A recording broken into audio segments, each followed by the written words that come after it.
Hello, welcome, Cabbage here. Let's have a look at the next super extreme quest for Mikumo, or what's her face, Fortuna. And then gimmicks here are quite a few things. It's mostly damage walls. We want to bring guys with damage walls.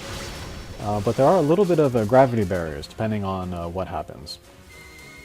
And then, yeah, every turn, every other turn, certain characters will go into counterattack mode. And then depending on which monster it is, that counterattack will do different things. And then 90% of the time, if somebody's in counterattack mode, it's best just to leave them alone.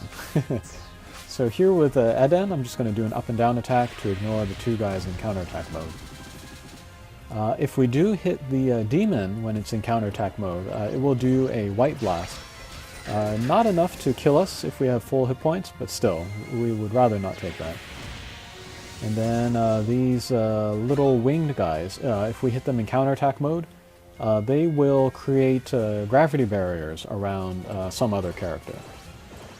And this is probably the least harmful counterattack. And then here we see it was generating the gravity barrier around the character on the right, but we also took down that character in the same turn. So there was no gravity barrier to end there.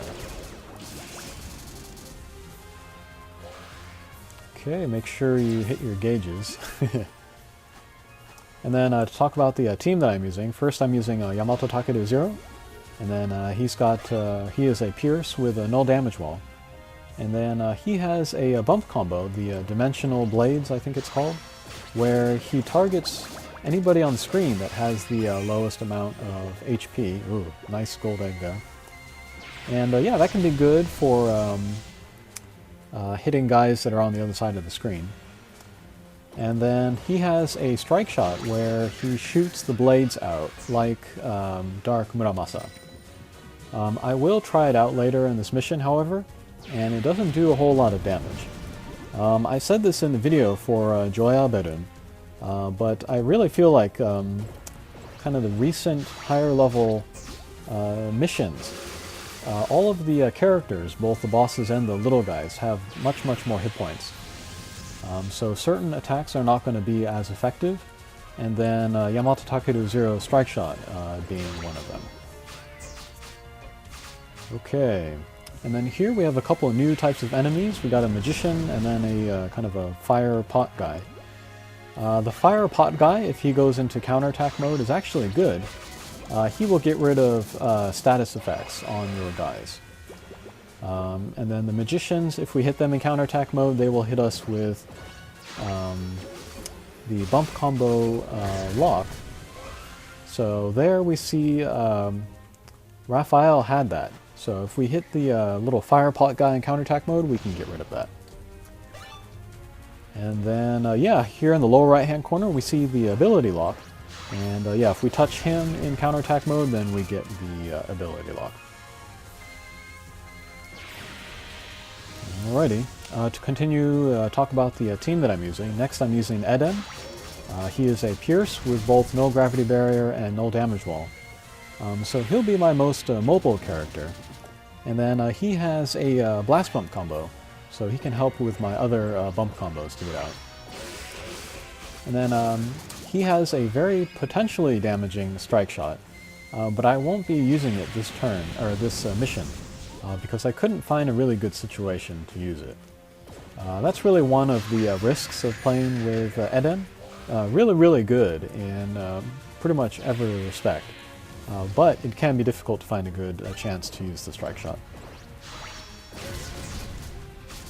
And then the first Hatcher character I'm using is Raphael Transcendent. Bounce with null damage wall, and recovery, so she can keep my HP up, which is really nice for this quest, since it's a kind of a high damage output quest.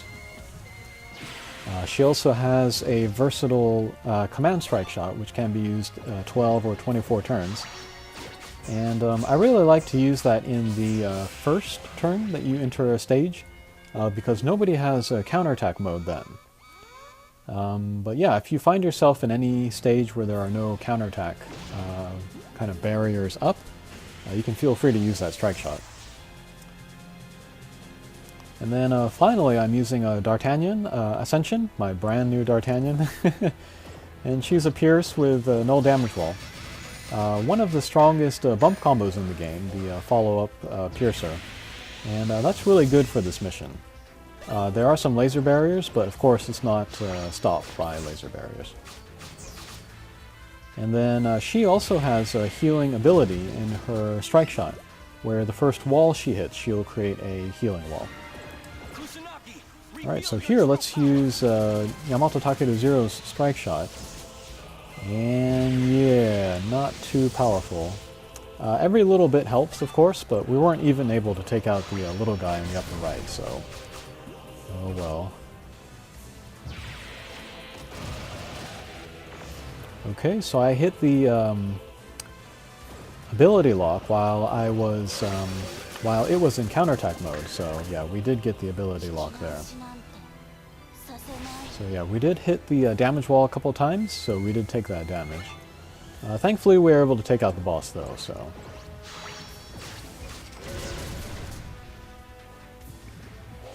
okay, thank you, Poison. Yeah, that poison was from Raphael.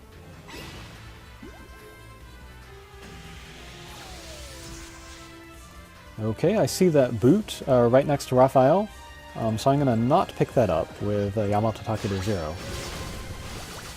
We'll save that for her.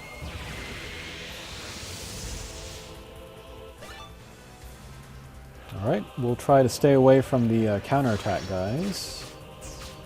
I could have hit the fire pot, but it wouldn't have had any effect on us, since nobody had a status effect. Okay, but I see that nobody has counterattack up, so let's go ahead and use Raphael's strike shot and see if we can clear the field. Okay, that's pretty decent.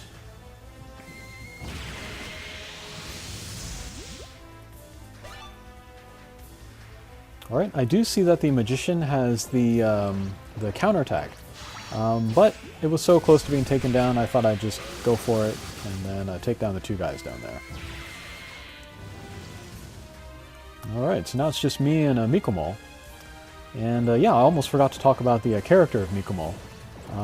In the previous video I said I was very excited about Joyaberu. I am also very excited about Mikumo as a character. The Ascension is not that interesting, I would say. She is a bounce with null damage wall and recovery S, which is fine, but there are plenty of other fire, bounce, null damage wall characters. The Evolution is the really interesting one to me. That is a Pierce with a Minesweeper, and then she has the 8-turn null everything strike shot. So if you know me, you know that I love PCG3 Ascension, same strike shot there. But Mikumo is better overall, better speed, better bump combo, and then she also has that, again, that Minesweeper ability passive in her. So yeah, she is better than PCG3 in almost every way. PCG3 would be better for water quests, obviously, but every other quest I could see myself bringing Mikumo Evolution. And yeah, she could be good. She is really good for Memento Mori. She would be great for, what's the other one?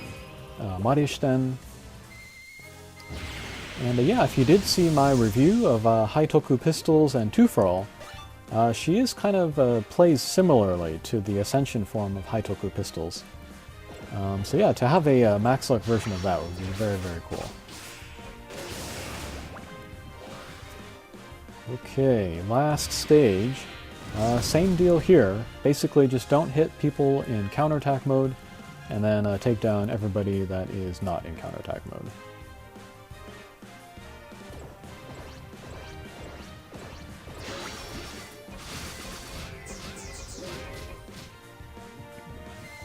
Okay, with D'Artagnan we're going to use her strike shot to create the healing wall. And then I have a straight-on shot at the weak point, so we'll go left and right. And that'll also mean that we avoid hitting the two little guys above Mikumo. Mikumo did enter the counterattack mode though, so when we hit her, she sent out that damage wall on the left, which is why we ended up taking some damage there. Okay, but that was Mikumo. And yeah, I'm going to say this again, but so far the super extremes are not that difficult. But again, it might be just my super overpowered team. The damage output is very high from this mission. So if you were to play with some weaker characters, I could see this mission being much more difficult. Okay, good luck with that, and we'll see you again. Take care.